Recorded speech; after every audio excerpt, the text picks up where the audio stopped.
G'day, it's Finley here. I thought it would be quite cool to show you how to make money with a CNC plasma cutter, or at least how I make money with a CNC plasma cutter. Right, let's jump over to the computer and I'll show you a couple of things I'm working on. In my local area, everyone's into craft brewing, so I thought a customized beer cradle would be, I don't know, a really cool gift. No idea if it actually would be, but there's only one way to find out, so I'll run one out and take it down to the local markets and see if it gets any traction. Anyway, I've CAD'd this up and I've programmed it, so let's jump over to the plasma cutter and I'll show you me cutting this out. Right, so we've got the sheet of steel on the plasma cutter. I've got a bunch of bolts that run down this axis, and that's just something square to pull against. Now the reason I've done that is it helps with my workflow. I like to nest everything all the way to the end of the sheet. The reason I do that is I can get away with the minimum distance required sideways, keeps everything uniform. I only have to work out one axis when I'm homing. I just have to add that on, and that's your 0 point. It just reduces your wastage, keeps everything standardized, and yeah, just keeps just a bit more simple. As well as you end up, if you're running out a bunch of products, you can work out exactly how many you get across here. You've got them all lined out in a nice uniform way per product. It just makes everything just that much easier. Anyway, let's home the plasma cutter and start cutting this out.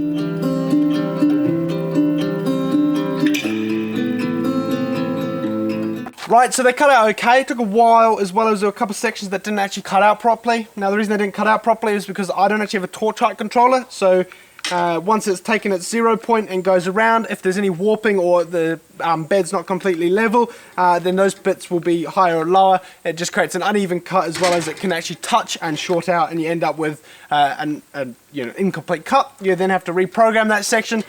Unbelievable pain. So if you're trying to make money or turn this into a business, 100% get a torch height controller. It's worth its weight in gold.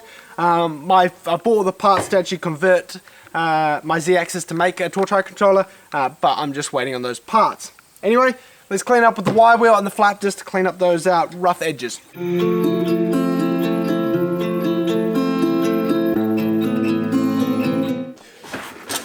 Right, so I've got the panels on the bench. Unfortunately, I didn't have this one set up correctly, so it wasn't completely parametric, so just some of the dimensions were off by, a mil or two. Now that is a key skill to learn if you're getting it a lot into CAD. Learn to make all your drawings parametric, so you can adjust, a couple of dimensions, and it changes everything accordingly, so it all just still works no matter what. When you change it, I often find when I design these things, I don't have all the dimensions, so I kind of just guess, come back and fix them. If I didn't have it set up parametrically, could you imagine the amount of work that you'd have to go through and fix? So, very key skill. Now welding this up, I'm going to use MIG. You could use TIG, but you really do need to think about where your customer wants to spend the money. Is it going to be on pretty welds, or is it more about the whole product? Just think about that. It's just something in the back of the mind. In my opinion, MIG is going to be the best application for this. Using Argus Shield as well, reduce a bit of time and money on consumables and cleanup, just because there's less splatter with Argus Shield. Outside of that, you could use TIG or silica bronze or something as a design feature. Then I could justify it. I definitely think silica bronze on like the edge here would look quite gorgeous. Anyway, I don't have the ability to do silica bronze, so we're going to MIG this. Right, let's turn everything on, get it assembled.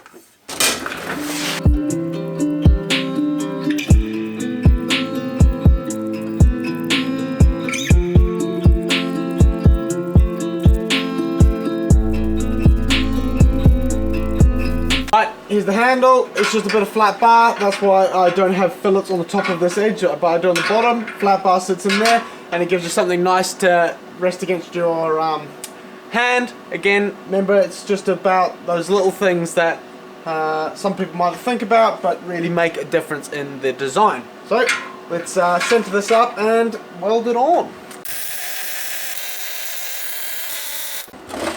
Not super pretty, but that's okay. Right, let's jump outside and clean this up. Obviously, let's not grab it with our normal hand. Our hand without a glove, normal hand. Let's grab this with the glove and chuck it outside and clean it up.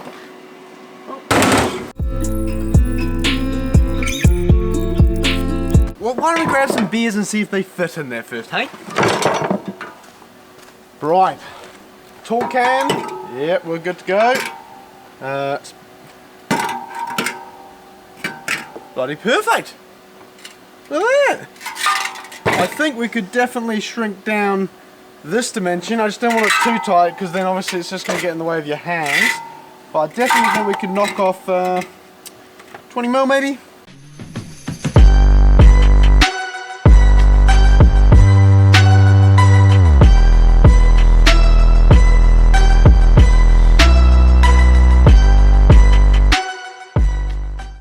Right, so with everything, this was not the finished product. I ended up changing the slats. I made them out of 1.2 rather than 2.5 mil, as well as the bottom plate. The reason I've done all that is this was far too heavy, so it became an impractical product. Wasn't useful or practical at all, so I've ended up doing those changes to make it much lighter, as well as I really optimized the shape and size of each of the little sections. It means you can put tall cans, short cans, as well as bottles in this without a problem in each slot, but there's not too much slop around, so I've just tried optimizing the size to get the weight down, and I think I've done that. So this is pretty lightweight.